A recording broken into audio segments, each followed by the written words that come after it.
Have all the spiritual warriors been practicing cutting down the mental chatter? How many have been working on that today? Okay, good. How many feel you've been successful, to some extent at least? Yeah? Okay.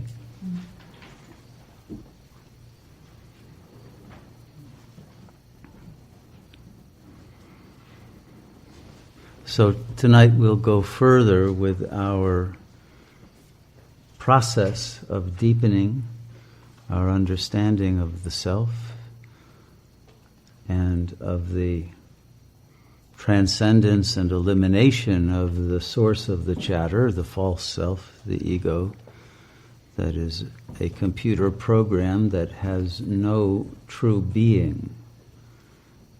And its lack of being creates all of the psychological problems that are plaguing the lives of those identified with the ego.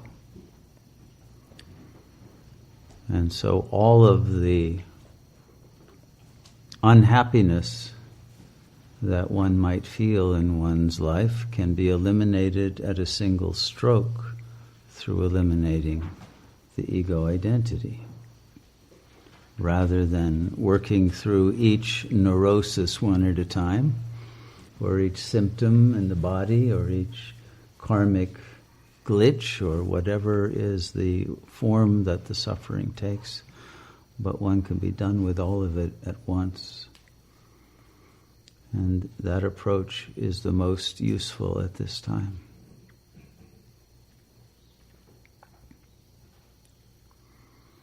But before we begin, the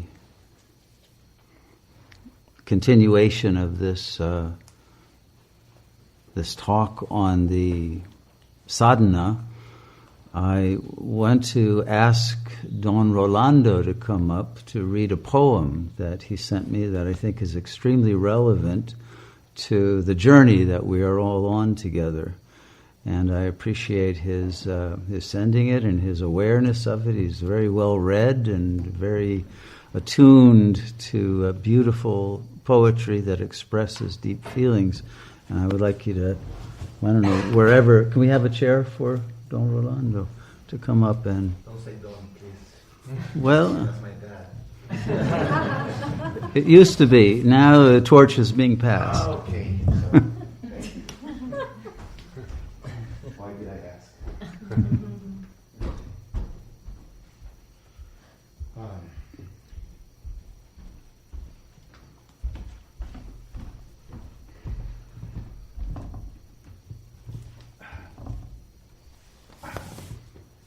Namaste. Namaste. It's an honor. Thank you.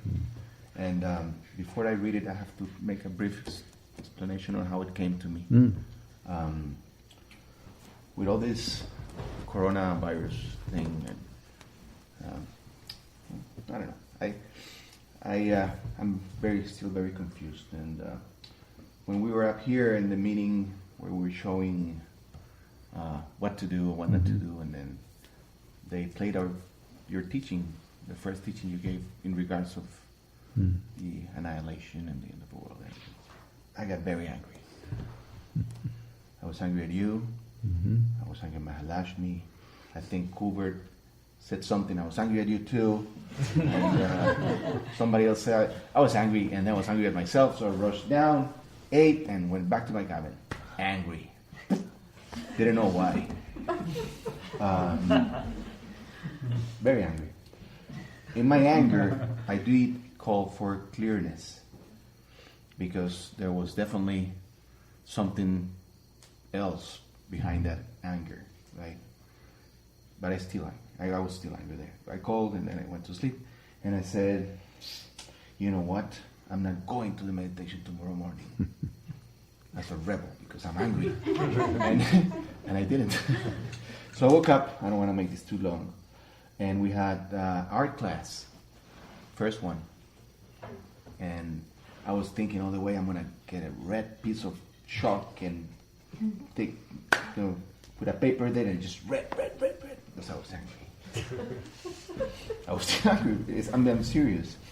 So I did that. I went there, sat down, and took a red piece of this pastel and just started angry. And then, of course, it was calming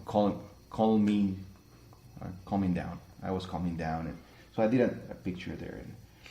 And when we were presenting all the pictures, Katrina, she painted a beautiful picture, and she mentioned a river and she mentioned an ocean, right? Something sparked in my mind, and went look for something and bring it back and read it to them. It was a poem. At that moment, I was thinking about going to a session with Chunya because I was so angry and I was good. It's a good time to tell him I'm hungry. So I read it and went to the session, and I started by telling him I was angry at him.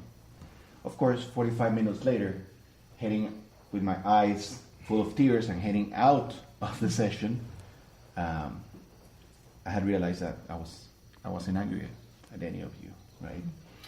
And so I sat down at the Tree of Life, and I was crying a lot. And then I realized that God had answered my calling in the form of a poem earlier that day. And here's the poem. I'm very emotional, so I might break a little bit, but I'm going to try to read it to you guys. It's a poem from Khalil Gibran, and the answer from God for my anger was this poem called Fear. And it goes like this. It is said that before entering the sea, a river trembles with fear. She looks back at the path she has traveled, from the peaks of the mountains, the long and winding road crossing forests and villages. And in front of her, she sees an ocean so vast that to enter there seems nothing more than to disappear forever. But there is no other way. The river cannot go back. Nobody can go back. To go back is impossible in existence. The river needs to take the risk of entering the ocean, because only then will fear disappear. Because that's where the river will know that it is not about disappearing into the ocean, but of becoming the ocean. So.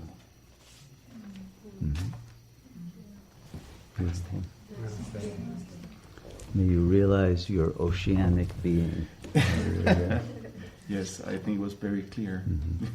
Good. Thank you very much. No, thank you.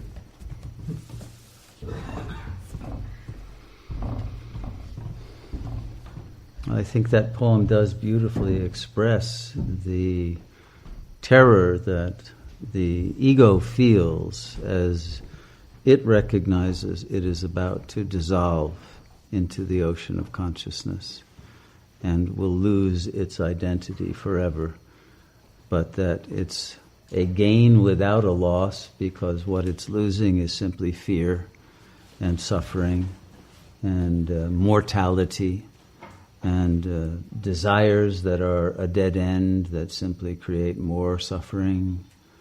And it is the obstacle to one's bliss, so that at a certain moment one crosses past the fear and doesn't let it hold one back, and then one realizes the infinite nature of the self that one always was, that the river originally was the ocean, that simply took a journey of ascent and then descent and then back to the source, and that it's done it many times, as we all have, and that this journey home is always a blissful return.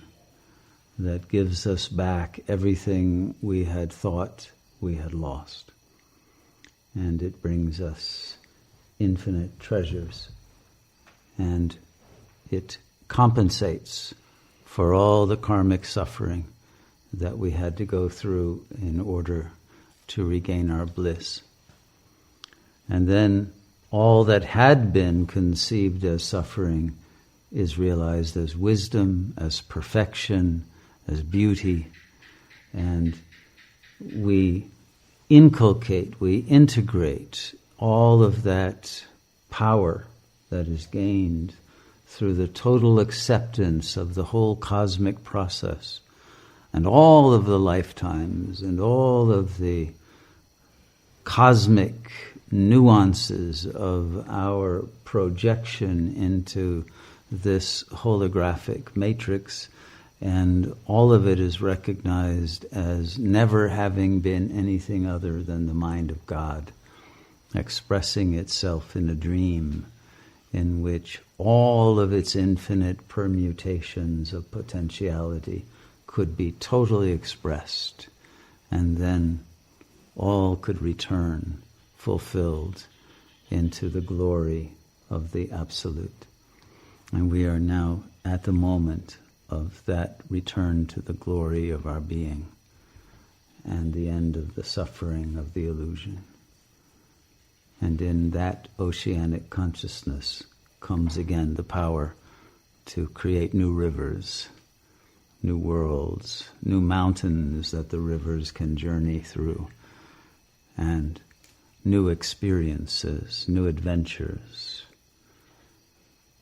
that we do because there is love for that unknown astonishment that comes when God forgets who she is and has to relearn the true nature of our essence through the shock and awe that comes through the realization that we are deathless, that we are immortal, that we sometimes do not discover until the moment of death, but that if we can gain while still alive, then life itself becomes a kingdom of heaven, an act of beauty, a total wonderland of the capacity to create within the phenomenal illusion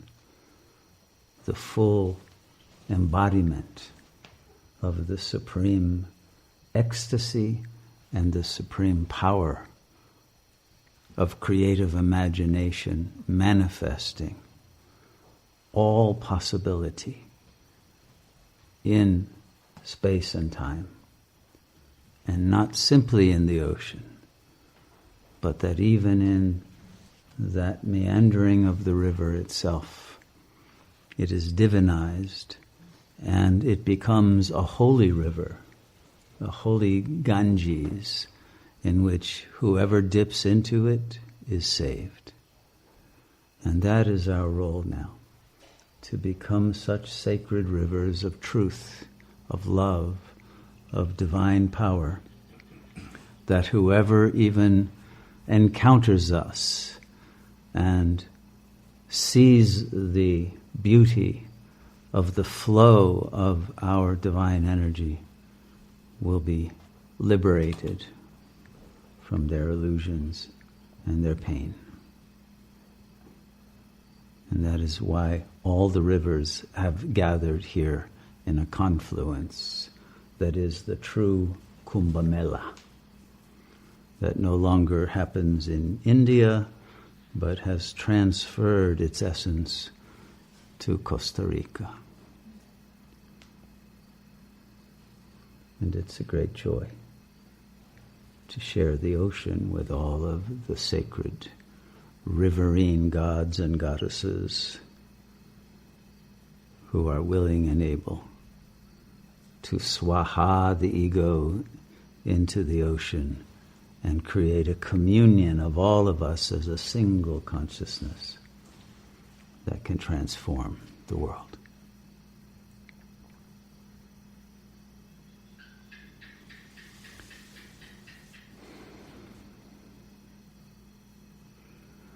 To accomplish this, we have to be willing to realize we are not the ego and never were. But the ego, as I think beautifully expressed in this poem by Khalil Gibran, the ego is fear-based. Underneath anger is always fear. And fear creates sadness, it creates attachment, it creates greed, it creates lust, it creates all of the various emotional vices that produce karmic backlash and dam up the river, and literally dam the river to be unable to flow to the ocean. And so we must break through these blocks of fear in order to reach the fullness of our being.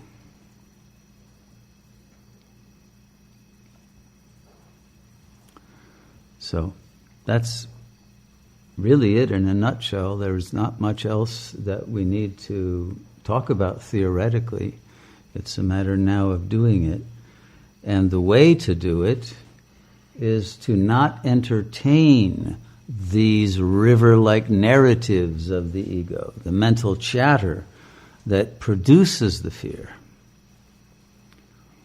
And the moment we disidentify from all the fearful ideas and images, all the awfulizing, all the tendencies to see the dark side of things, all the tendencies to believe in lack and in doom and in impotence and incompetence and a sense of hopelessness and shipwreckedness, all of those illusions of the ego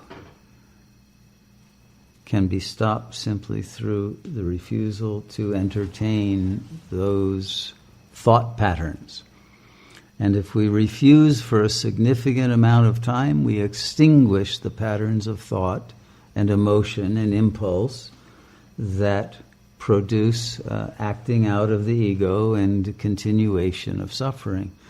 And all of the ego's thoughts are draining. They weaken the immune system. They hold one in an affirmation of negation, an affirmation of fear and of lack. So we never want to be on the side of the ego. We always want to side with the light, with the power, with the real, and to cut down the ego's enjoyment of its usurpation of our mental space and take over manual control over the mind until the ego is gone and the mind of God comes in and replaces it. That ocean of infinite being. And we become embodiments of that mind, not of a mind created in infancy through imitation of our biological parents and their fears and their defense mechanisms. And so the ego is never authentic. It's always an imitation. And it's an imitation of an imitation of an imitation. And it's a hodgepodge because it imitates the mother, the father, some siblings, some uncles, aunts, grandparents. It has no consistency or continuity or unity. Always at war with itself, always in conflict, always in gridlock and paralysis. And so the ego then is in flight from itself and from its inability to decide to break through and lead a fulfilling life. And that running away, that denial, creates even more difficulties in life that then produce problems that we cannot understand because they are derivative of the real problem, which is the inauthentic nature of the identity. So it's only by breaking through the lie of the ego and establishing ourselves in the truth of our being, that we free ourselves from all of the negative symptoms that the ego produces. And then that energy of love and light and power and truth and beauty become the radiance of our being that can touch others with the same beauty and magic of liberation. So, this is the function of a Sat Yogi, to be liberated and a liberator.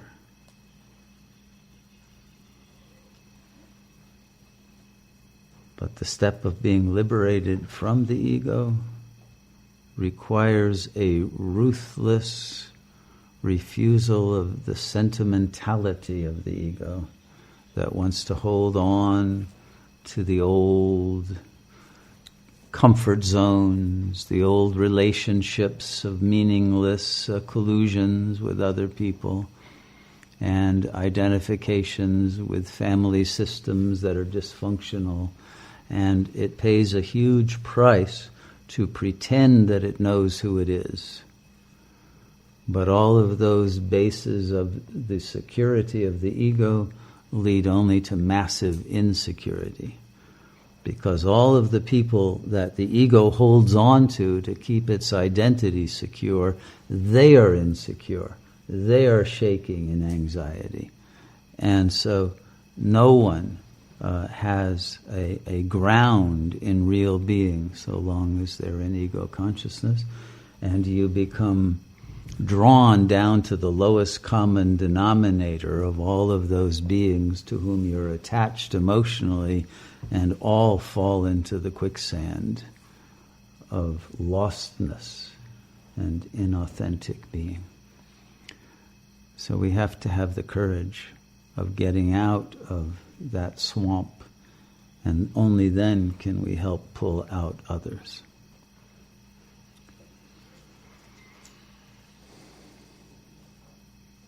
Okay.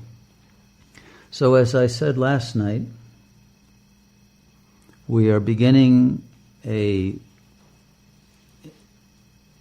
boot camp or an intensive retreat, but a much more focused and consistent sadhana, spiritual practice, to accelerate our ability to break through and be free of the ego once and for all.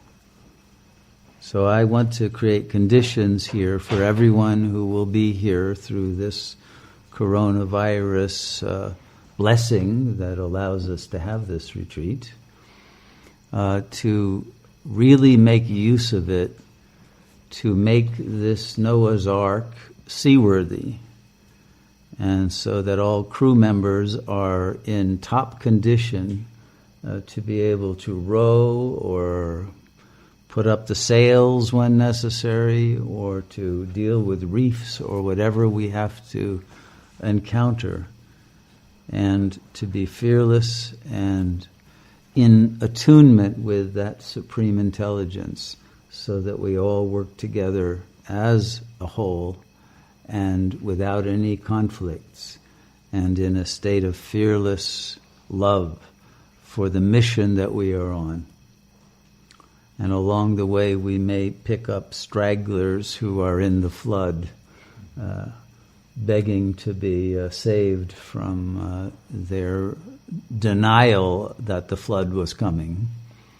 And so we will have much work to do. Much work to do locally, and much work to do in our light bodies non-locally.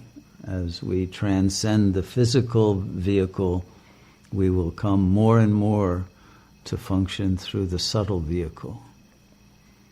And we will be called on to work as angelic beings on a dimension of our consciousness that transcends the plane that the ego is used to operating on. And this too is something that we must fearlessly accept and and be willing to fly like Garuda. We have one Garuda here, but we're going to have many Garudas. And Vishnu needs an army or an air force, I should say, of vehicles who can fly to wherever they are needed to send love and peace to those who are suffering.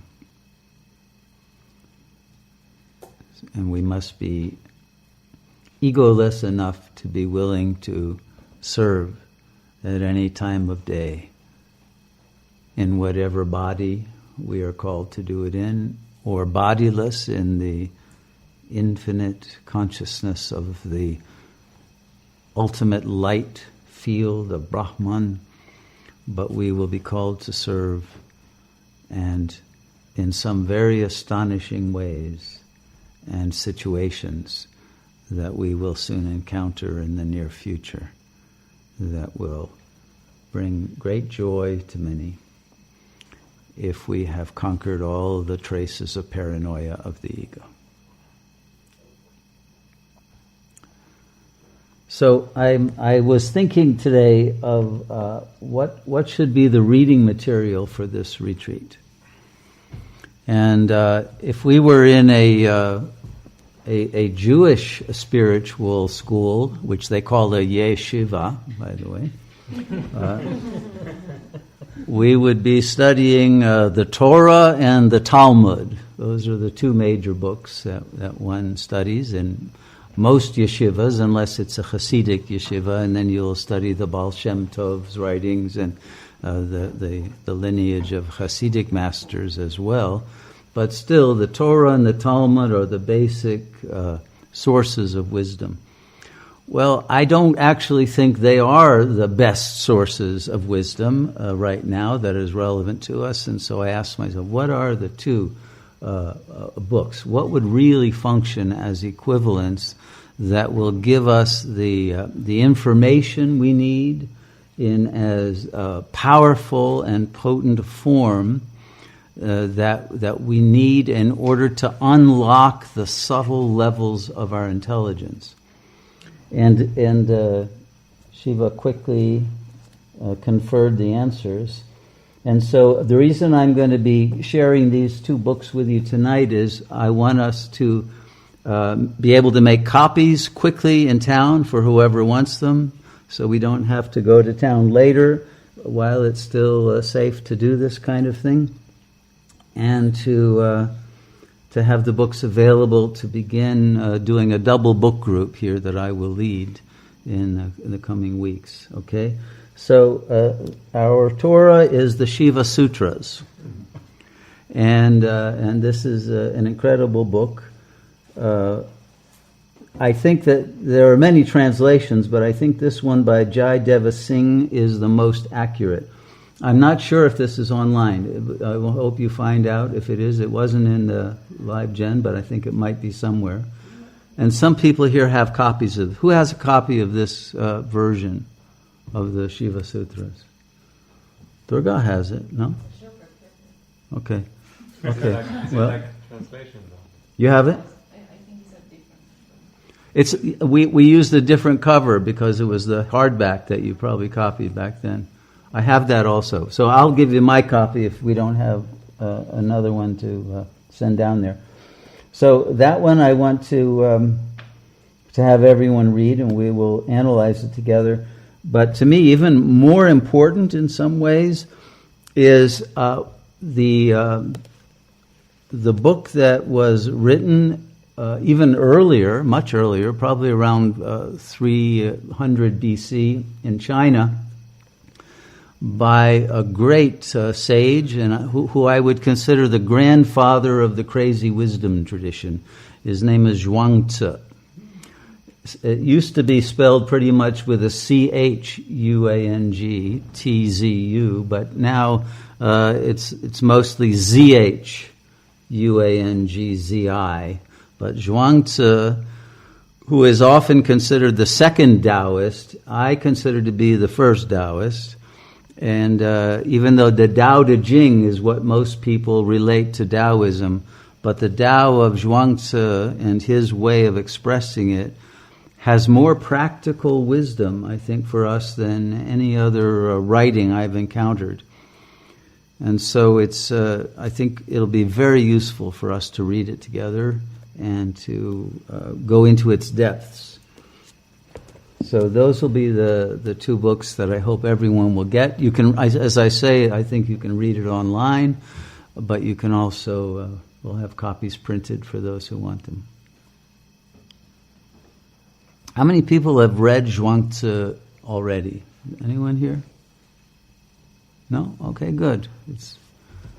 It's a book that has inspired many sages throughout history. There's a famous analysis of it by Thomas Merton, and there are many other books about the Zhuangzi. It's divided into inner chapters and outer chapters, and it seems that the first 7 inner chapters, so-called, were written by Zhuangzi, the sage, and the other chapters were written by later commentators and aren't all of the same quality. But the power of the inner chapters is so great that I think that we will be transformed just by reading it if we do it with a depth of understanding of what is being expressed in a very powerful way. The difficulty, and the reason I chose this translation, is translating ancient Chinese into modern English is very difficult. And if you read different versions in English, you get, every version gives you a different Zhuangzi. I think this translation by Brooks Zipporah is the most intelligent. It's footnoted, so he gives all the alternative options for the ambiguous ideograms of Chinese and to how they should be translated. But I think his version is the most intelligent and the most plausible that I've run into. And I think it will be very useful to encounter it and read the footnotes and understand the subtlety and the multi-leveled thought that is being presented by this great sage. And it will enable us to begin to develop a much more multidimensional intelligence just by studying it in its true significance as a teaching instrument. So that's what we're going to be doing in the coming days and weeks.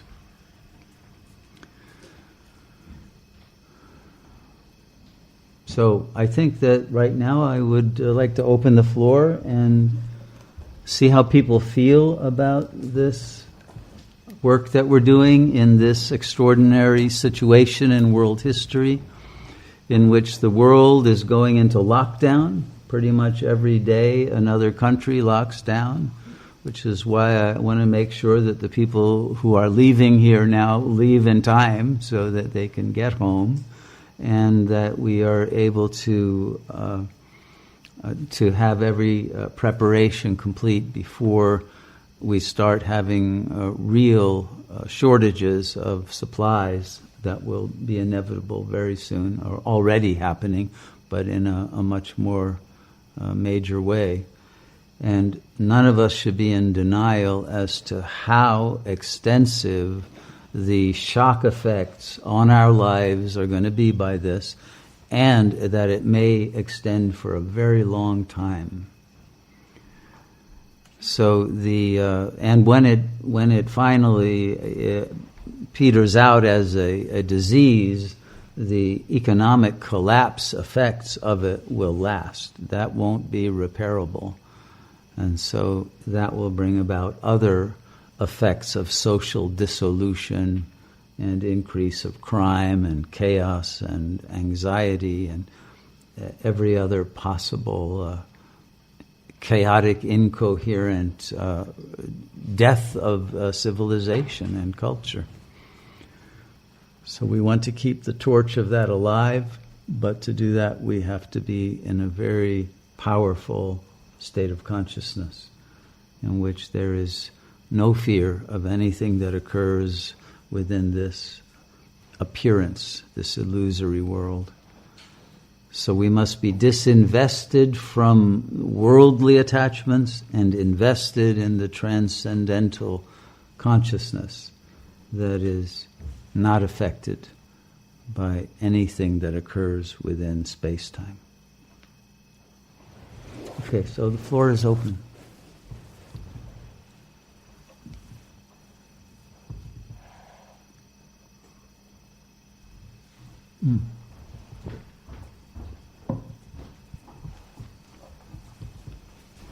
Thank you. I was wondering about how you know that your heart is really open to God and you're just not thinking it or being fooled by the ego. And if the practical steps to making sure that your heart is open to God are the same as we were talking about yesterday for raising your vibration. Well, an easy answer to that is you'll be able to remain in silence without thinking, because thinking is itself a defense against anxiety. Thinking diverts you from being present and feeling how your body is feeling, and the thinking itself at a very subtle level produces fear. That's already like embedded in the core of the ego's identity. So if there is love of God, that energy will dissipate all the fear and will enable you to be silently present in a state of love. Okay? And if you can sustain that, then you know that you are attuned to that source of love that is transcendent. Okay?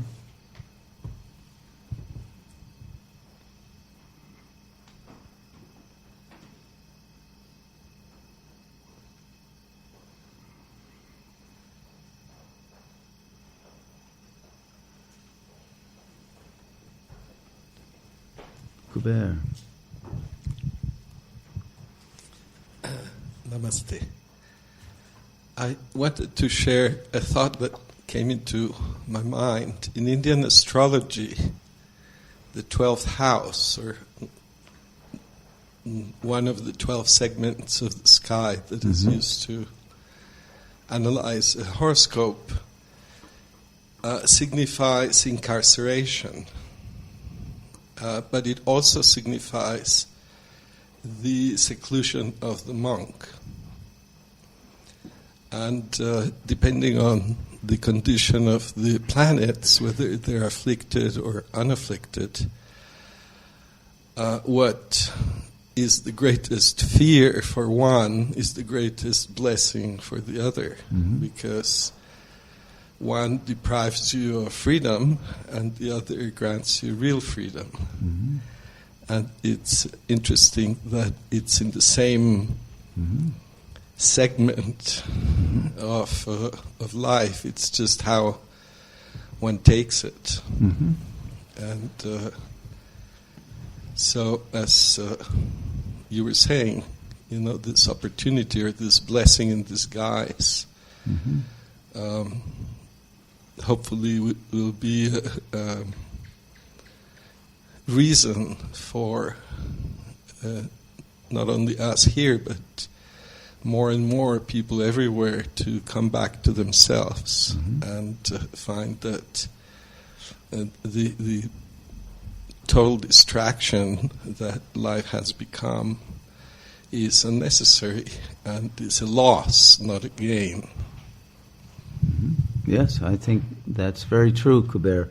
I'm not sure that everyone is going to take advantage of it that way, but it certainly is the case that that the world is being perhaps forcibly brought into monastic conditions.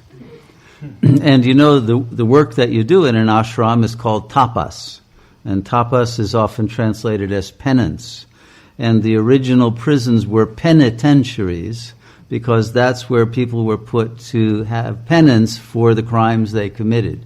And it was intended to be a kind of a monastic situation in which you were able to reconsider your life and give up the vices and criminal tendencies and come out as a citizen who is now able to be virtuously part of the community.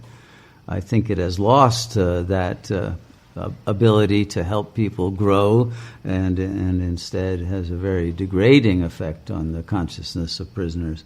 But that was at least the original intention when the world was more sattvic than it is today.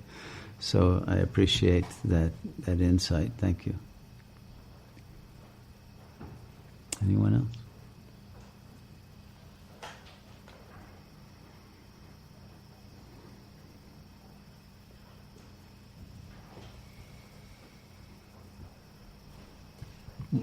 Here's a microphone. Yeah. You spoke, I don't remember, it was last night or this morning, about psychic contamination. Contagion. Mm-hmm. And I'd like to understand that better, because I feel there's two scenarios happening, maybe many more, but that I'm seeing that seem to be very obvious with this situation. And one is that of denial. It's not so bad, it's not gonna, this is gonna pass quickly, or it's not a big deal, whatever it is. And then there's the other one, which is total paranoia, and which is leading rulers or presidents and other authorities to take some measures that are in themselves creating a domino effect for others, and it seems unstoppable. So how does psychic contamination happen, and how can one, I don't want to say protect oneself, but not participate of it? Because even if you're potentially not in a paranoid or fearful situation, the energy field around you can actually take over that. And I see that happening in Oh, yeah, sure. Can you speak a little about that, and how can one protect oneself and not participate? Is this where Viveka comes in? Yeah, thank you. That's a very important question. One of the attributes of the ego level of consciousness is that it is prone to hysteria. And there is a well-known phenomenon called mass hysteria, right? It's literally catchy. And you get a few people who get hysterical, and then suddenly that spreads. And that has spread rumors, and it spreads false beliefs, conspiratorial ones, right? That can lead to mob rule and all kinds of nasty social movements and events of great collective stupidity and violence and savagery. Lord of the Flies is another example, right, within recent literature and films. But there are many films, I think, that show that. So there is a tendency when people are together to attune vibrationally. It's well known that women living together will eventually have their menstrual periods at the same time, and so there is this connection that literally can change your biological clocks and can change your psychological calibration. And so, because the ego learns how to function and becomes an ego through imitation, mimesis, it is prone to be unconsciously mimetic with whoever is in its environment. And whatever is the dominant note within that environment will be the one that can take over very easily. And because the ego is fear-based, if the fear and neediness is hit, if that's triggered, then all kinds of reactions, anger and terror and violence, willingness to kill over a loaf of bread, and all of that we already start to see in many places, is very easily triggered on a mass basis. So that's one of the reasons to get out of the ego quick, because you won't be immune to being affected by other people's terror, anger, fear, and their incoherent thinking processes. So if you want to have coherent, peaceful capacity to navigate your way through this logically and intelligently, you don't want to be in the ego. You need to be at least in soul consciousness. And yes, it's something that we have to watch out for and protect our community energy field from ever being infected by a fear virus, which is much worse than the other kind. So I think that's pretty much all I can say about it at the moment, except that the work of meditating, the more that you do it, the more that you silence the mind, the more that your willpower can overcome these tendencies. You can nip them in the bud. You'll see them beginning to build up. But if you're in denial and if you're in the ego, then it's very easy to be suddenly overwhelmed by tsunamis of emotion that then cause you to do things that are not very intelligent, and then it's too late after that to often recover.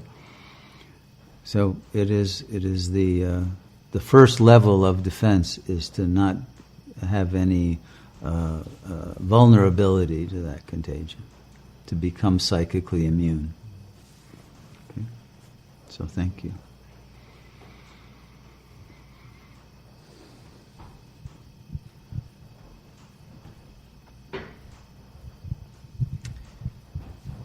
Shunya, I feel inspired to share how inspired I am. Okay. To a great delight and surprise, feeling this. And I'm very appreciative of the poem that was read because it helped me understand, I really resonated with that trembling river. Mm-hmm. And I feel it's about to be poured and flushed into this ocean. Mm-hmm. And I feel that trembling and have been projecting it a lot. And I realized yesterday how much denial I was in of what's actually happening. Or at least a more subtle level to understand how much denial I have not accepted. And when I was able to see that, and feel and understand the anger and the fear connection tonight.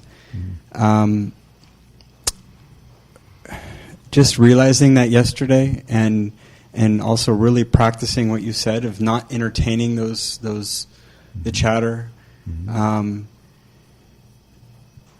I don't know, there was a barrier that has been crossed or entered. I don't know how to explain it, but sitting down tonight, there was so much more peace than I've experienced in quite a long time. Like a little droplet that Shiva. Hey, Shiva. I like that. Yay, Shiva. That's a good one.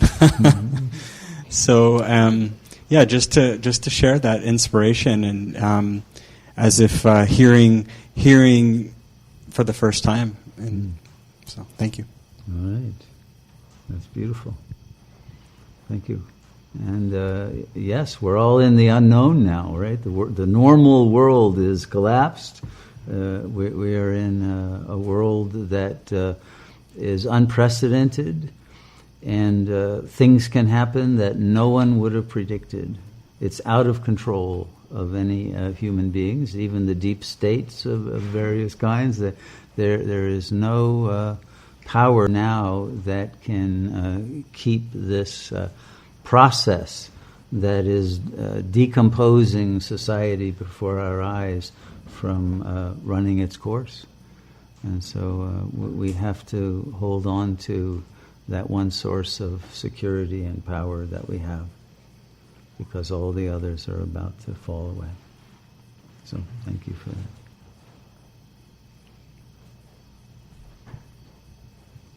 Thank you. I've been surprised at the exponential rate of how things have been developing. Where we were last Sunday and where we are today in terms of how this has developed is even beyond my wildest imaginings, and I'm quite... I have a good imagination when it comes to these kind of things, but it's surpassed even that. But my question is, this exponentiality, and the exponential rate is going to increase. It's going to get, Ashoka keeps reminding us that we haven't really seen anything yet. But my question is it possible that the exponential rate of our spiritual liberation and the unprecedentedness of the work that we're doing here can be equal to that? You got it. A very great insight. Hold that thought. Indeed. In fact, we have to be ahead of the curve. We have to ride the wave and bring the new creation into place as the old one is being destroyed by its own terror. So, yes, we are able to do it, and that's why this is happening, so we can have a full-on, intensive, conscious work to accelerate it exponentially and to completely annihilate the ego during this crisis when everyone realizes how important it is to do that. And things don't get calm again and we forget and go back into complacency. So this is the moment that is going to heighten everyone's awareness of how important this is, and then we'll break through very easily and we'll start to hear all the popcorn popping in the room as each yogi becomes liberated and filled with radiant bliss. You might be first. So thank you. Do you have anything else you want to add? All right. Thank you.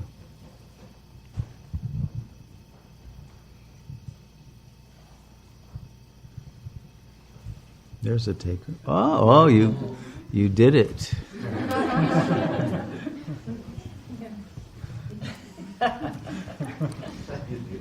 I don't know what I did, but I want to ask about concentration. Concentration camps? Or that's really what this is now, I guess.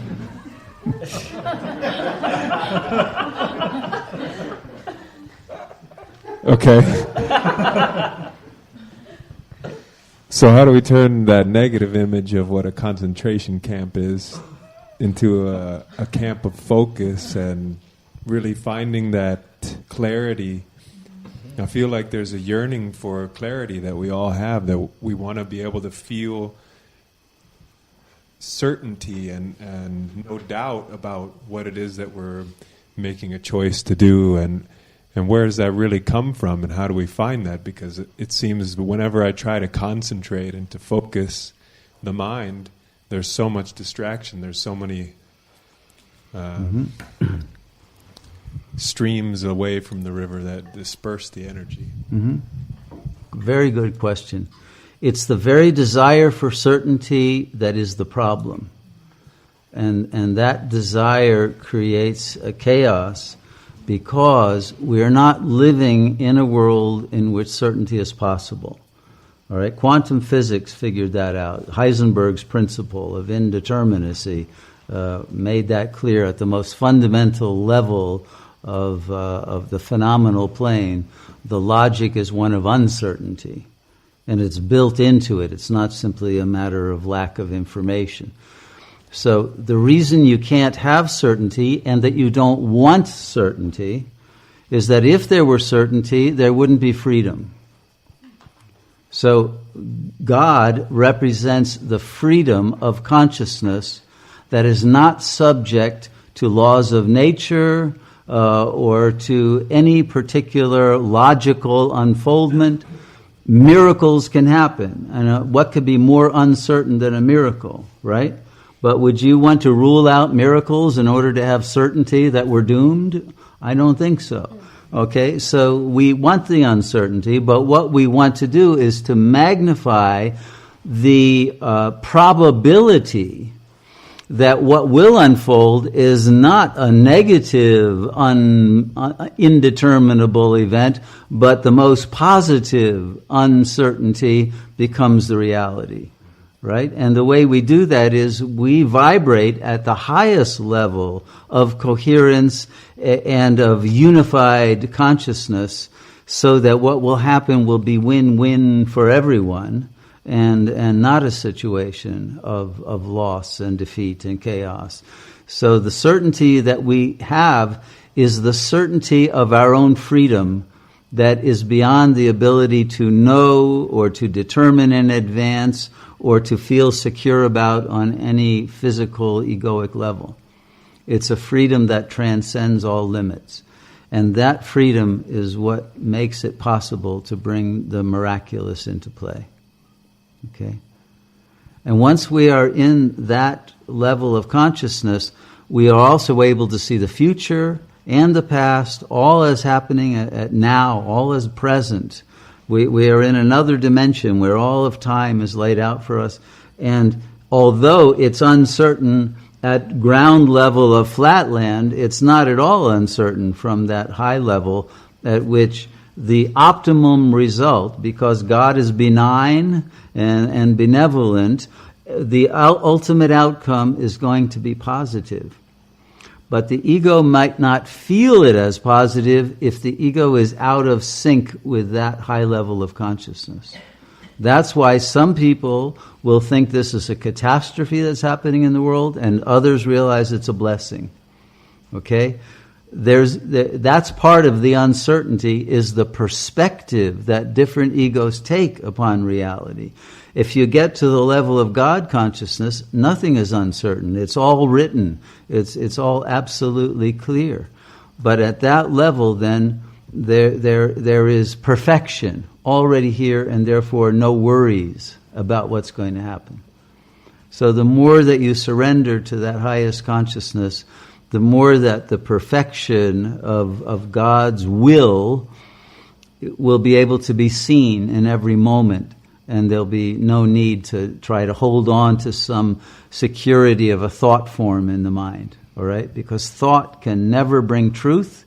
It is never accurate. The only way to accurately perceive reality is to go beyond the level of attempts to understand it in logic or language or mathematics or any other symbolic form, because all of them fail.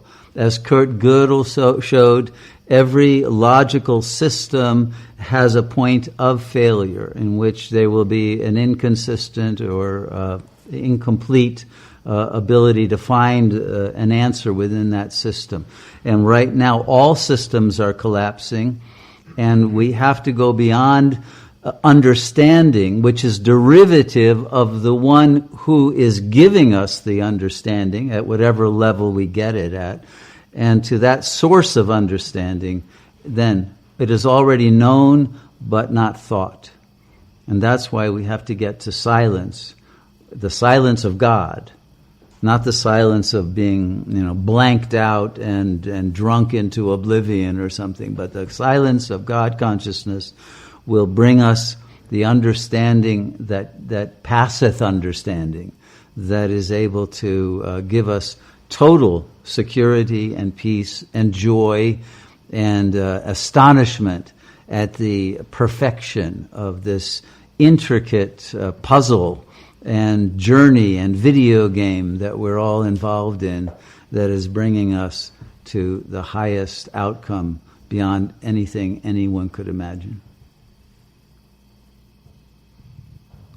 Thank you.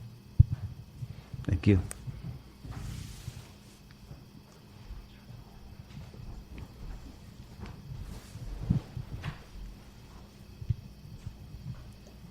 Hello. I had a question about the word damn. Is it related to damnation? Damn and damnation? Probably. It seems to have a very similar function.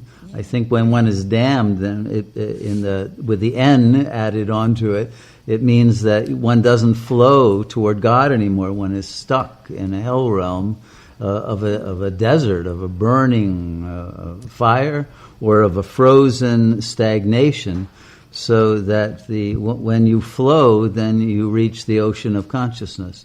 So it is the same. Yeah, the poem made me think about that, and your explanation of flow and dams, that most rivers now in the world don't reach the ocean. That's true. It's very sad. Yeah. And there's nothing more sad than see a river like 100 meters from the ocean and it dries up before it. I saw it a lot in Ecuador, and the U.S. has like most of the rivers are dammed and they don't reach the ocean anymore. China too has dammed most of them. So I was thinking how it reflects the world, nature. Sure.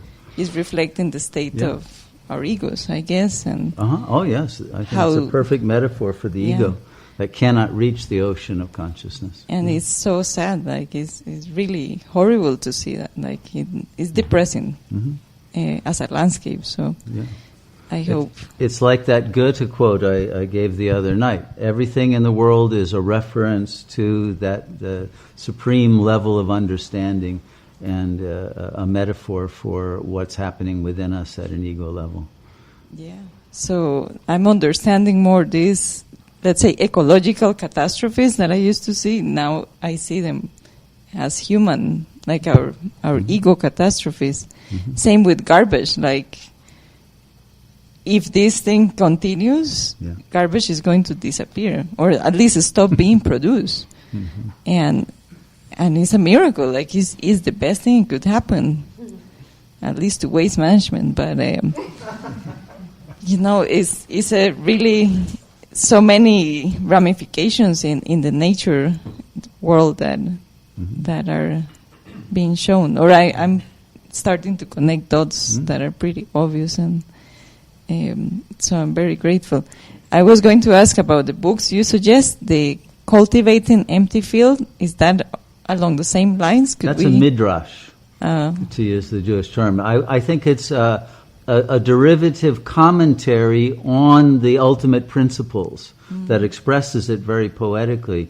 But there are nuances of the application of wisdom in strategic constructs or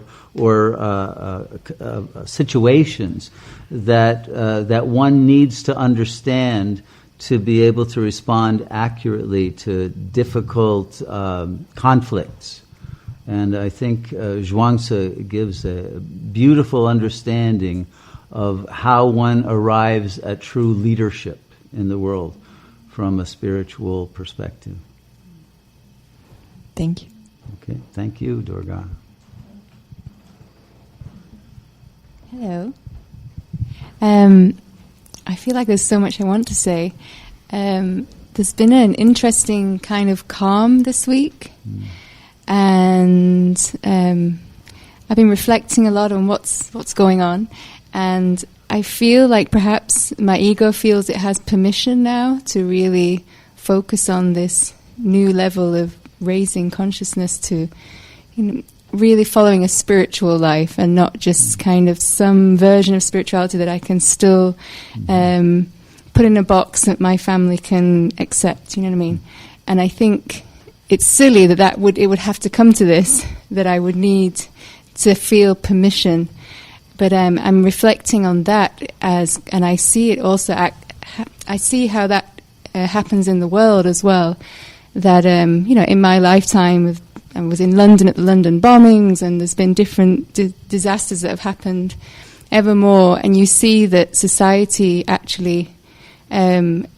It's only temporary, but there's suddenly like this opening and people start being nice to each other, and there's like this non-egoic, it seems, reactivity, but it tends to last like 24 hours or a week at the most. And I was reflecting on that in response to that's kind of how, there's been the past months like some stuckness, like I just want something, and I haven't been able to really find it myself, and therefore within my version of what's going on, like I had to create something karmically to happen in order to move me forwards. And I guess my question is that what we're all doing collectively? We're not waking up. We all know that there's that yearning inside. So we've had to create this karmic event in order to wake us up. Okay, that's also a very good question, a very deep question. And it goes to the fact that the ego is a system. It's not a unified consciousness, and the ego proper is a child, a scared child, and it is dealing with a superego figure in your mind. that superego gives commands to the child. And the superego represents the way you were supposed to be as a child to get your parents' approval, right? And even when you're an adult, that command system is still internalized. And that prevents you from differentiating yourself from your family and individuating and discovering who you are beyond anything they could have taught you. It keeps you loyal to their image of you. And so it's an internalized, crippling device that keeps you from growing because they didn't want you to grow and leave them and be out of control and not there for them in the way they wanted, etc. So that command system, which is reflected in the command system of society, when that system breaks down externally, the command system internally loses its legitimacy temporarily. And then you get to be different and to respond differently and change the patterns. And once you've changed the patterns, make sure that you get rid of the superego entirely so it doesn't tell you now you got to get back and be the old version of yourself that we wanted you to be. But you have a margin now of freedom from the penitentiary of that system to be able to grow to a point where you would never go back into it. Mm-hmm. Just to respond, I understand now why, like all week, I've been reading different articles and hearing different ideas, and anything that informs me that this is going to go on for a long time, I get excited. Okay, I want it to be as long as possible. Why? Because there's that gap is appearing where I feel like I don't have to follow these other rules of the superego. So it's making me see I'm not just what's the word? It's not that I want a bad outcome, but it feels exciting that the world has to wake up. Yeah, it's a suspension of the norms, and therefore it gives you freedom from the internal norms of what you're supposed to do for the parental superego figures.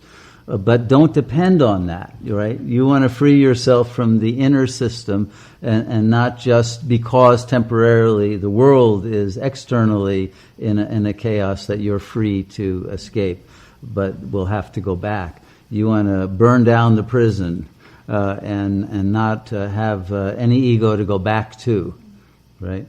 Like Cortez burned his ships, so there was no choice. You had to conquer Mexico or die, but you weren't going to go back. And we have to be in such a condition that we've burned the ego, we can't go back to it. Now it's God consciousness or the void, but that's it. And the void is God consciousness, so there's nothing to fear. But you've got to keep going and never let fear dam up the river until it hits the ocean. All right. So thank you. Are we over time? We're getting there. Any last burning or flowing questions? You've got one, yes?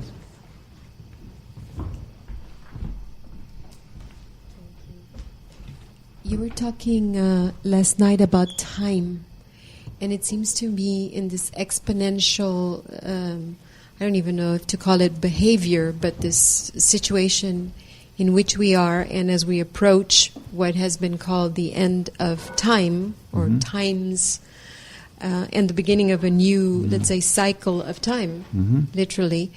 What is the... what exactly is happening? Because I do feel things are speeding up, precisely. They're abnormally growing in patterns that were not the patterns that we were following as a, let's say, society, humanity group. But how is it related to time? And what exactly is happening with time at this time? Okay. Or in this present? I don't even know. Right. No, it's a very important question. I think it has to be approached at three levels. At the level of the world as a system, the system is now at the edge of chaos. And when it does that, it will go through a phase transition. And suddenly all of this huge chaotic activity will shift into the next higher zone of consciousness, and then there will be sudden stillness. And we'll be in a new world, all right? Why does that happen? Because exponentially, yogis are reaching a point of being able to silence the mind completely. Now, when a critical number of yogis are able to sustain total, absolute mental silence, complete flatlining, what that does, because the world is a reflection of consciousness, of our consciousness, right? This is a collective dream. When we stop the mind, we literally stop time.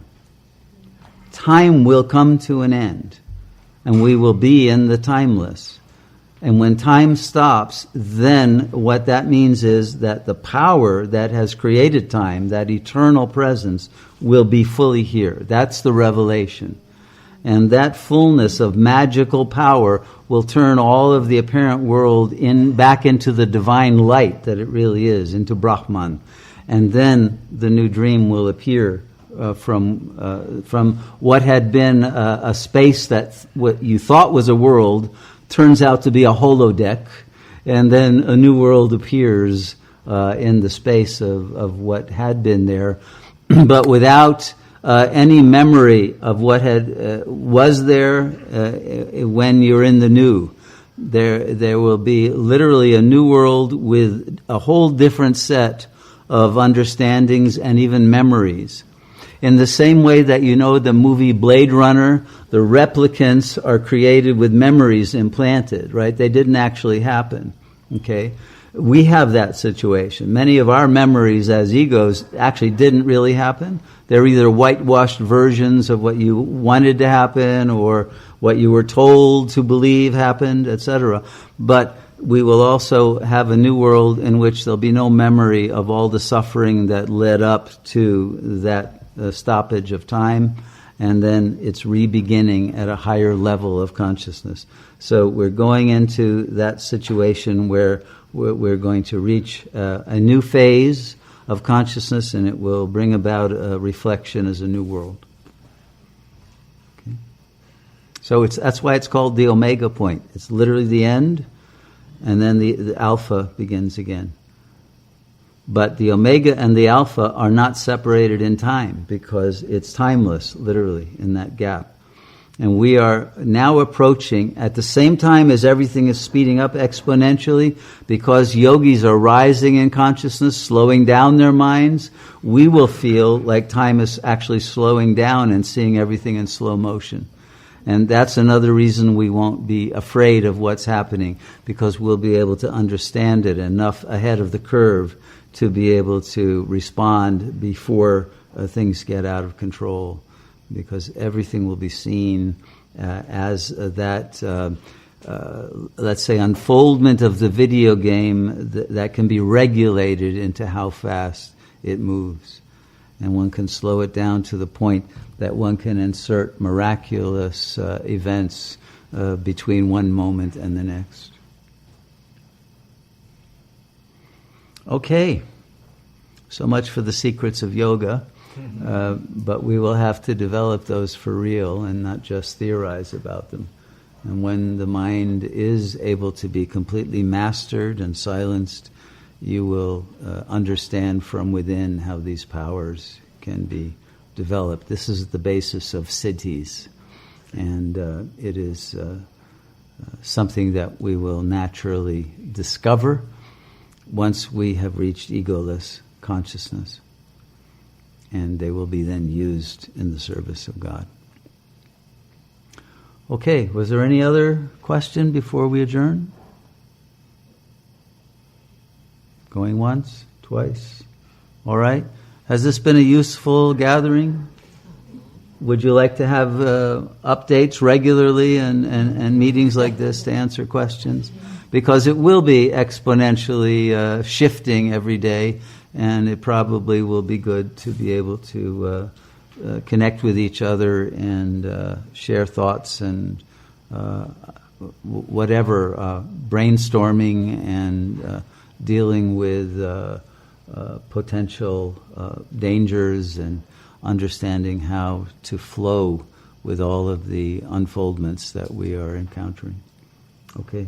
Thank you all for being such great spiritual warriors And I have no doubt that everyone is going to pass the tests that you'll be facing and that we will face as a community, and that we will flow through all of those dams and break through them easily because of our collective will to serve God and our faith, our goodness, our love, our trust, and our devotion to the liberation of our own ego, from our own ego, and of the world from its collective oppression.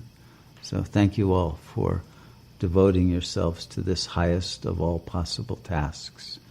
And you have my support, and we all have each other's support in being successful and having the power that we need to be victorious over the illusion. Namaste.